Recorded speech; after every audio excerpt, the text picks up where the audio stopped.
Esta tarde inauguramos este doblete de reportajes públicos en este espacio tan hermoso que nos ha convocado el Ministerio de Cultura de la Nación, y esta actividad es presentada por el Espacio Cultural Nuestros Hijos de Madres de Plaza de Mayo, que es el espacio que las madres llevan adelante con la bandera del arte, de la memoria, por supuesto, siempre la ex-ESMA. Y bueno, lo primero que tengo que decir es que es hermoso, es un lujo que nos damos hoy tener aquí a mi lado a la señora Liliana Bodó.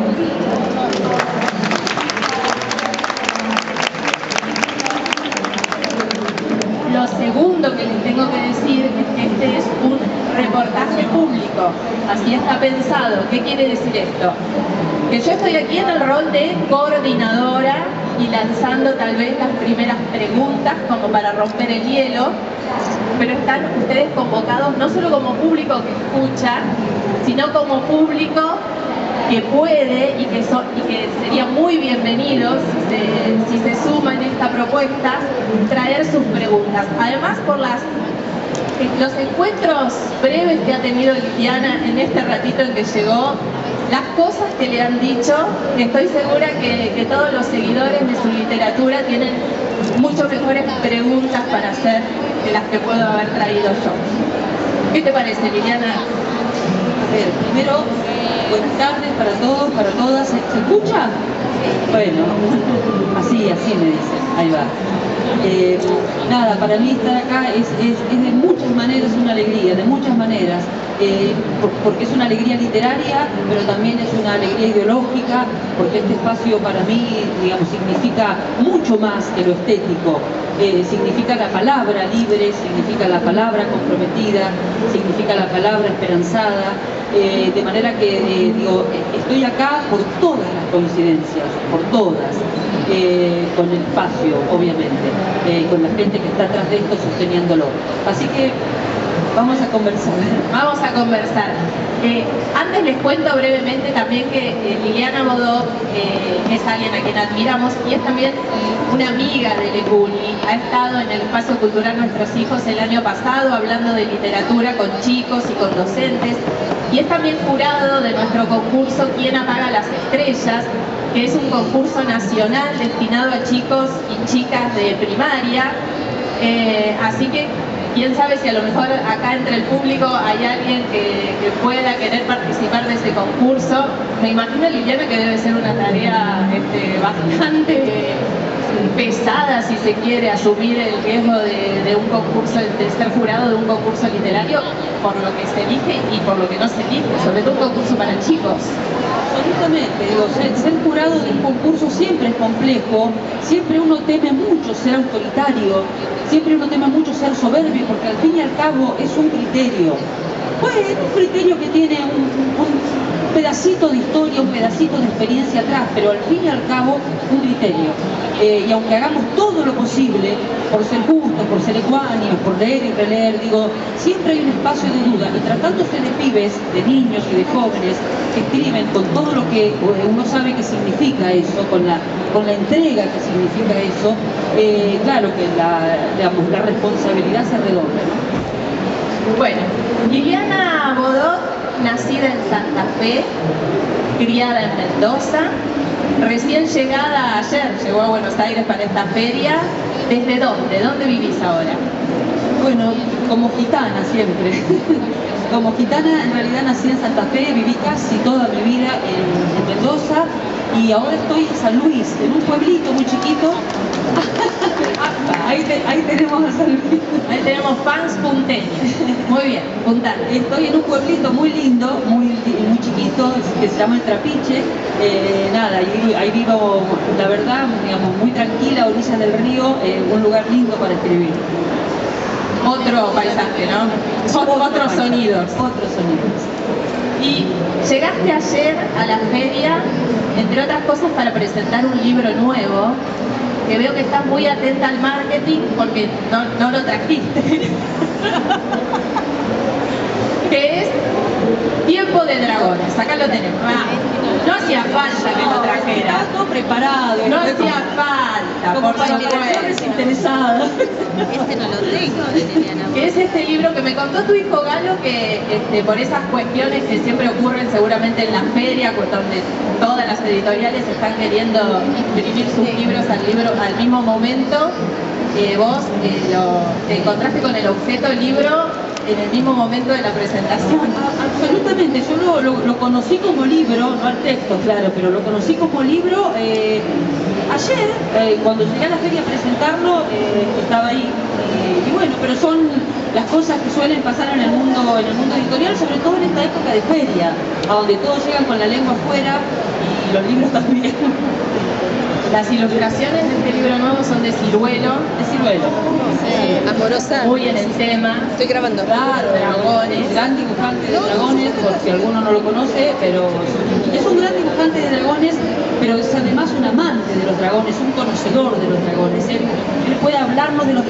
En verdad yo decidí escribir sobre dragones porque él me lo contó de una manera muy particular, muy bella y muy seria además, muy seria además. Así que por eso llegaron los dragones a mi obra, por primera vez. ¿Son historias de diferentes dragones? Ahí te pasamos un micrófono. ¿Nos podés contar un poquito de Tiempo de Dragones? ¿Son historias de diferentes tipos de dragones o cómo? No, a ver, en realidad todo esto empezó como un proyecto conjunto. No sé si han leído, y si no lo recomiendo enormemente, un libro de Ciruelo que se llama Hadas y Dragones, que en verdad tiene poco texto, tiene mucha ilustración, un texto breve y muy bello, en el que propone y plantea la llegada de dragones, o la presencia, no sé si la llegada, la presencia de dragones en América precolombina. La América precolombina que para mí era muy cercana por la saga de los confines, ¿no? Entonces, bueno, eso nos unió, ese microcosmos, ese dragón que es una especie de Quetzalcóatl en un territorio precolombino, nos unió y bueno, nada, fuimos gestando este proyecto que en realidad surgió de su ilustración, esta de hecho es su dragona, Skopsilwin, digamos, la dragona fundamental de Ciruelo, que yo tomé, que yo prodigé, si ustedes quieren, para contar sobre cómo llegaron, por qué llegaron y qué hacen los dragones en América. Entonces, bueno, un poco la historia va de eso, ¿no? Y Liliana dice aquí, la profecía imperfecta. La profecía imperfecta, sí, porque todo empieza en realidad, toda esta historia comienza con una profecía fraguada, una profecía mentida, una profecía de hombres desesperados, en rigor 17 monjes condenados a muerte, ya casi borrachos, porque están tomándose las últimas barricas de vino en un monasterio situado en lo alto de un monte, rodeado por el ejército Drateuca, que viene claramente a asesinarlos. Esa última noche, antes de que el ejército pueda subir los riscos, porque eso lo van a hacer al amanecer, perdido por perdido, como decía mi abuela, escriben una profecía que esconden en el monasterio mismo, con la esperanza de que alguien alguna vez la encuentre y la crea, porque ellos dicen, si alguien supone que va a suceder algo, ese algo va a suceder, digo, la profecía autocumplida, ¿no? Si esperamos algo, lo juntamos, lo construimos. Entonces, bueno, ellos escriben esa, con su sangre, claro, escriben esa profecía, la guardan en un intersticio de la roca del convento. Muchos años después, alguien la encuentra y bueno, y de alguna manera la profecía empieza a autocumplirse, ¿no? Ese es el arranque. Y de ese arranque, en tu historia anterior, fantástica, no fue un libro, sino que fue una saga. Tengo entendido que nació así, ya con tu idea de que tuviera una continuidad. ¿Cómo fue en este caso? Bueno, en este caso claramente va a ser una saga también. Yo no sabría decir en este momento con claridad de cuántos libros se va a tratar, si de 3 otra vez, si de 4. Hay una saga porque hay una historia proyectada que no entraba en un solo libro, de ninguna manera. Pero no solo no entraba en el espacio. Los que hacemos saga, los que leemos saga, sabemos que la saga tiene una respiración lenta, que necesita tomar aire, dejarlo salir y, digamos, y nada, quedarnos un rato mordiéndonos las uñas, porque la saga tiene que tomarse su tiempo y volver a respirar. Así que esto no sé para cuánto va. Pero sí, ya que me preguntás por la saga, y me preguntan en realidad, el primer gran cuidado que quise tener, vaya a saber si me salió o no, fue no pisar el mismo territorio de la saga de los confines, ¿no? Ese fue mi gran temor, mi gran preocupación y mi gran desvelo, les diría yo, ¿no? Para eso claramente tuve que correr los referentes, para eso claramente tuve que correr aquello esencial de lo que estaba hablando. Aquí no hay tanto referente en un acontecimiento histórico, como sí lo hay en la saga de los confines. Yo te diría que hay más referente de procesos sociales, del sedentarismo, del nomadismo al sedentarismo. Aquí, digamos, en un continente que otra vez podría ser América, me refería a los pueblos cazadores recolectores de la zona del Amazonas, no tanto los Usihuilques, que son netamente, digamos, pueblos más relacionados con los mapuches, por ejemplo, o más arriba con los mayas y con los aztecas. Digo, correr los referentes fue lo que me sirvió para empezar a construir un imaginario que, digamos, ojalá se pise lo menos posible con la saga de los confines. Siempre se va a pisar un poco. Son la misma persona. Bueno, los lectores te contarán, después te contaremos. Y hay mucha investigación también previa, ¿no? Esto es absolutamente fruto de tu imaginación, es literatura fantástica, pero al menos en lo que yo leí, que es la primera saga, aparecía una cosa de saber mucho sobre esa materia sobre la cual estabas trabajando. ¿Acá también? Sí, a ver, a mí me parecen dos cosas, siempre que uno habla de literatura fantástica. Siempre me parece, en lo personal, ¿no? Me parece un poco raro y me parece un poco extremo decir, esto es todo producto de mi imaginación. A ver, muchachos, muchos otros imaginaron antes que nosotros. Y necesariamente estamos pisando el territorio que nosotros sembraron, que nosotros labraron.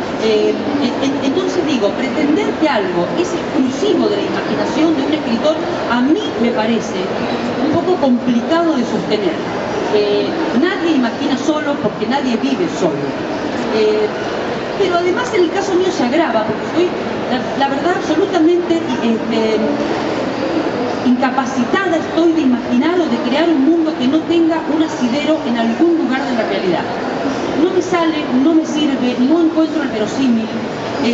Necesito un espacio de la realidad, con todo lo que el término realidad y ficción se puede discutir, del que agarrarme, para decir, yo quiero hablar sobre ahora los pueblos cazadores recolectores del Amazonas. Y ahí estoy, aunque les cambie, los transverse, los mienta, no importa, pero ellos están ahí pulsando algo. Y eso es lo que me pasa a mí todo el tiempo. A ver, aquí hay una segunda valiente con una pregunta, vamos.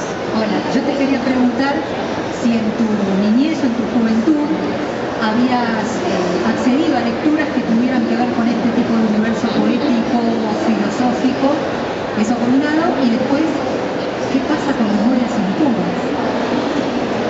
Necesito que siga. A ver, sí, ahora sí. Bueno, en mi juventud, si vos decís ahora. Vos decís lo que yo estoy leyendo ahora. No, hace tanto, remota y vieja juventud.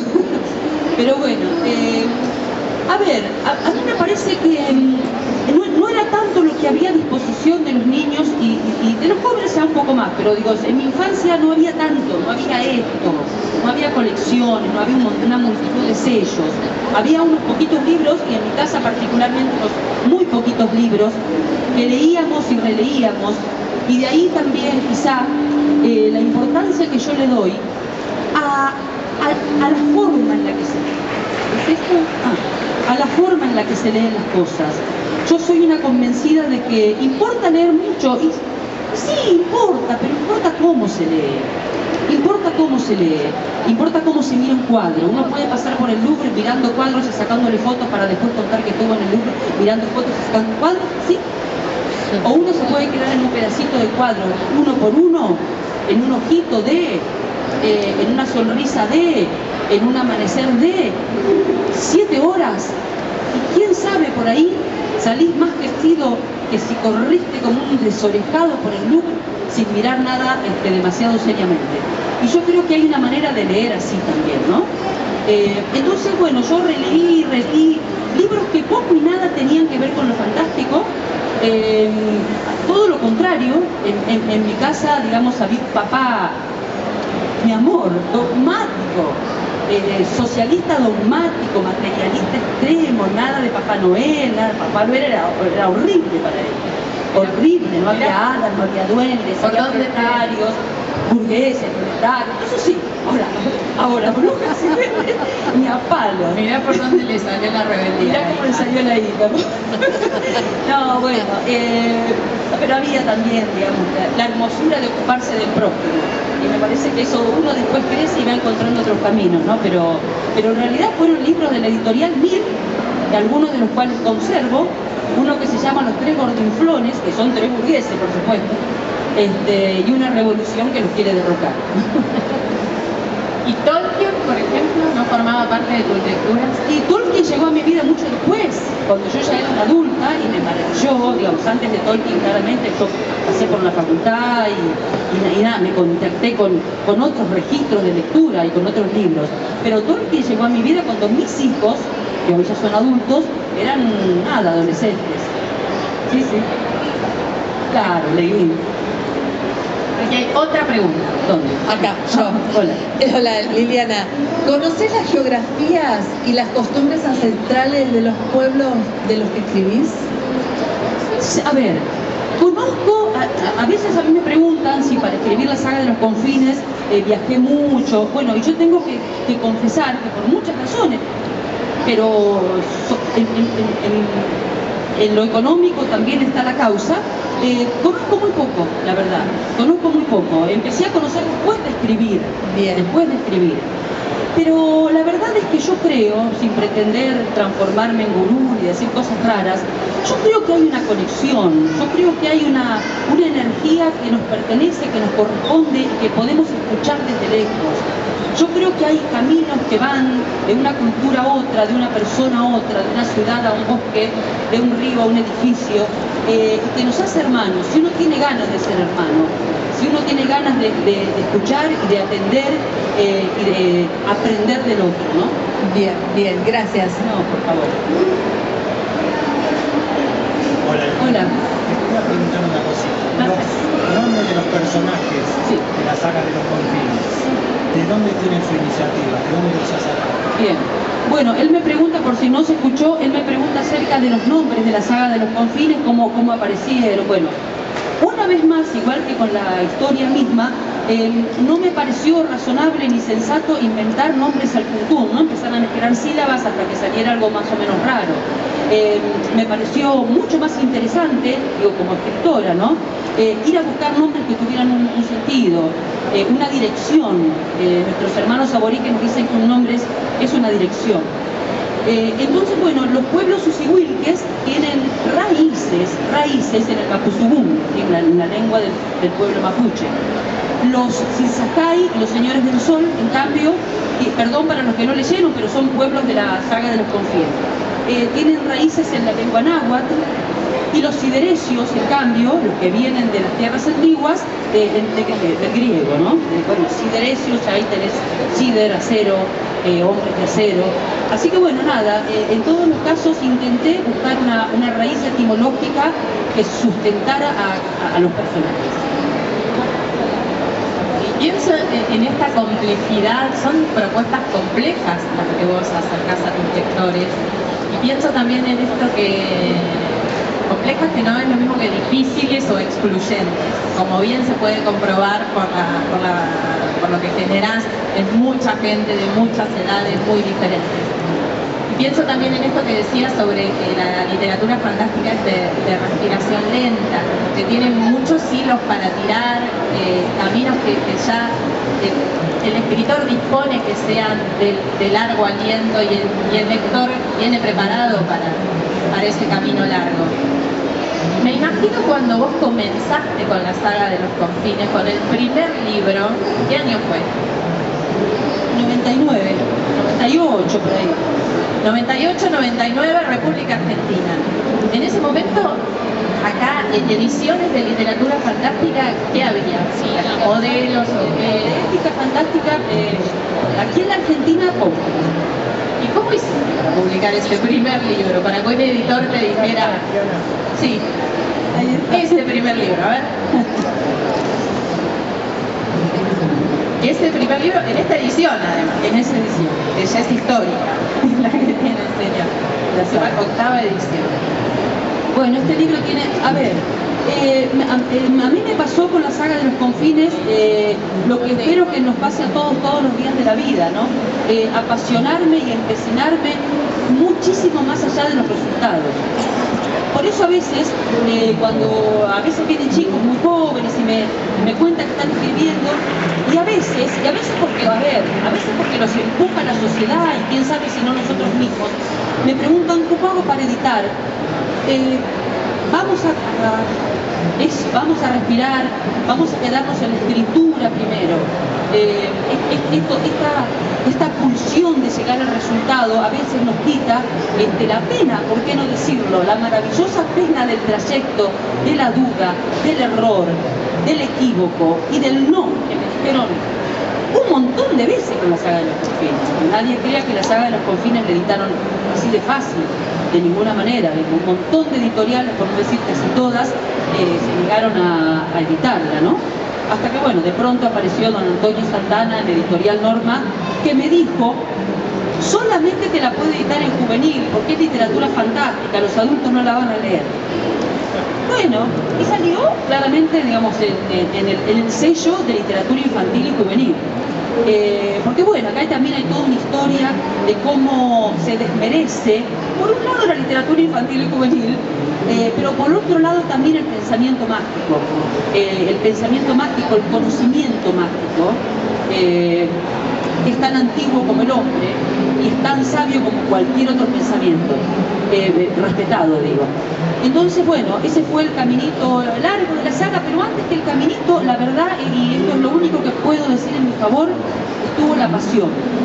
La pasión de sentarme a escribir en los ratos libres cuando no tenía ni la más remota idea de qué iba a pasar. Yo vivía en Mendoza, y aunque hubiera vivido en Buenos Aires, no importa, sin saber qué iba a pasar con eso. Y bueno, ahí está. Y además, ¿qué tenías editado antes? Nada. Bueno, de hecho, este señor, que yo después aprendí a querer, es prueba un poco de eso, porque cuando me editaron el libro, por supuesto no me preguntaron nada. Me dieron un contrato que yo firmé con los ojos cerrados, y me mostraron la tapa y yo le dije, Antonio, ¿quién es este hombre? Porque el que leyó la saga, el que leyó Los Días del Venado, no lo encuentra. No es Dulcancelli, no es Cucubo, no es Cucuca. Y él me dijo, no es ninguno de esos, pero es tipo cómic y vende. Tipo cómic y vende, porque la verdad no tiene nada. Si vos me decís, en Los Días del Fuego, puede ser algún personaje de allá, digamos, de las tierras antiguas, pero en ese momento nada, había que vender ese libro como diera lugar, y pusieron al gordito que yo lo llamo, al que después le tomé cariño de tanto verlo. Pero así que iba a vender porque era tipo cómic. Porque era tipo cómic, claro. Mirá este libro, Liliana, permiso al amigo que nos lo prestó, pero veo que está lleno de anotaciones, de papelitos. Son los personajes, que son tantos personajes, para que mi memoria no me falle, entonces lo fui anotando y a qué estirpe pertenecía. Qué bueno. ¿Le puedo hacer otra preguntita? Sí, por supuesto. ¿Oficios de ¿es complementario a la saga de los confines o se puede leer individualmente? Mira, ¿sabés que esa es una pregunta que yo misma me hice a la hora de escribirlo? Yo supongo que quien leyó la saga de los confines le va a encontrar el mejor sabor a Oficio de Búhos, porque le va a pasar esto que decir, mirá, Lo compré, pero todavía no lo empecé. bueno. digo, como a reconocer personas que ya conoció. Ah, mirá lo que al final le pasó a Cucú. Ah, mirá, mirá Ara y Vara y Aro. Yo también me confundo. Pero posiblemente suceda que el que no leyó la saga de los confines los pueda leer comunidades cerradas, posiblemente le van a quedar muchas cosas ahí en la niebla. La verdad no sé decirte con certeza. Lili, ¿cómo estás? Tanto tiempo. Escucha, ¿te sentís competidora? Más ahí. ¿Te sentís competidora de otras historias internacionales como Harry Potter, Narnia? Por eso que quizás fue un poco más contemporáneo, pero es lo mismo fantástico. Ahí vamos a repetir la pregunta, Lili. Le pregunta si se siente competidora de otras historias que se escribieron en otros lugares, como Harry Potter o Narnia. Que te cuento que en la prensa a veces a Liliana la presentan como la Rowling argentina. Y yo prefiero decir en todo caso que Rowling es la bodoque inglesa. Escúchame. No, la verdad no, la verdad, digo, a mí me gusta mucho la literatura fantástica, sin desmerecer, bajo ningún punto de vista, sin desmerecer el fenómeno Harry Potter, del que no creo que sea solamente publicidad. La verdad no creo que sea solamente publicidad, porque sería muy fácil para todas las editoriales tener un Harry Potter y eso tampoco sucede, ¿no? Me parece que es un fenómeno muy complejo. Personalmente no lo elegiría, digamos, como las 10 mejores obras de literatura fantástica, personalmente.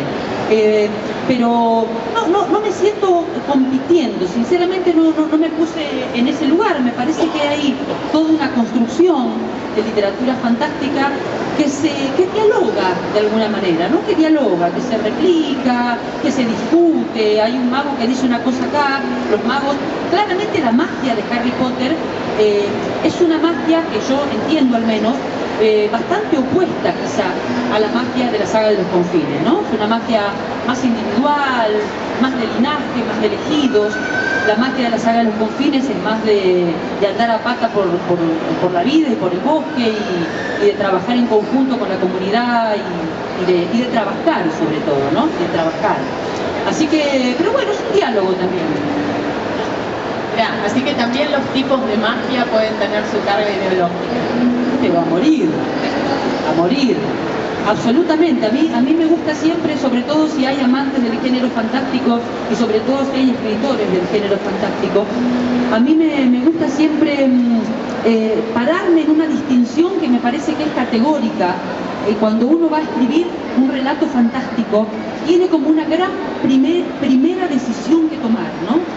¿Voy a escribir acerca de la magia de lo imposible o voy a escribir acerca de la magia de lo improbable? Eso es la primera respuesta que un escritor se tiene que dar y después ser muy fiel a esa respuesta que se da. Digo, la magia de lo imposible es decir, abracadabra y acá aparece una cabra. No hay esfuerzo, no hay riesgo, no hay materia, no hay modificación. Hay alguien que sabe, no se sabe cómo, porque es un elegido, porque recibió algo, sabe y realiza. No me gusta esa magia. Me parece una magia de linaje, me parece una magia aristocrática, me parece una magia separada de la gente. Me gusta la magia de lo improbable y hay un ejemplo que sí leí en esos viejos libros de la editorial Mir.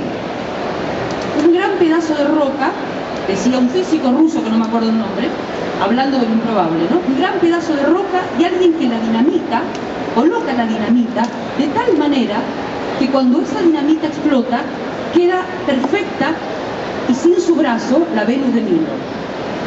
¿Es imposible? No es imposible. Hay piedra, hay alguien que trabaja, hay posibilidad de error.